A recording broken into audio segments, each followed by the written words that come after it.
ബുദ്ധനും അശോകനും പിറന്നു നല്ല ഉത്തമനം ഗാന്ധി മഹാൻ കാത്തരുളിയ നാട്.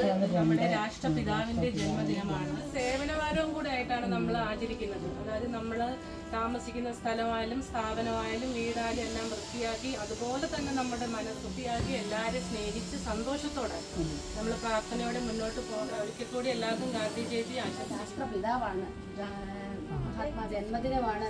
നമ്മളിപ്പോൾ അനുഭവിക്കുന്ന സ്വാതന്ത്ര്യവും ഒക്കെ നമുക്ക് നേടിത്തരുതി ദിന ആശംസകളും ഈ സമയത്ത് എന്ന് പറയുന്ന സ്ഥലത്ത് ഒരു സാധാരണ നെയ്ത്ത് കുടുംബത്തിൽ ജനിച്ച് വളർന്ന ഒരു വ്യക്തിയാണ്.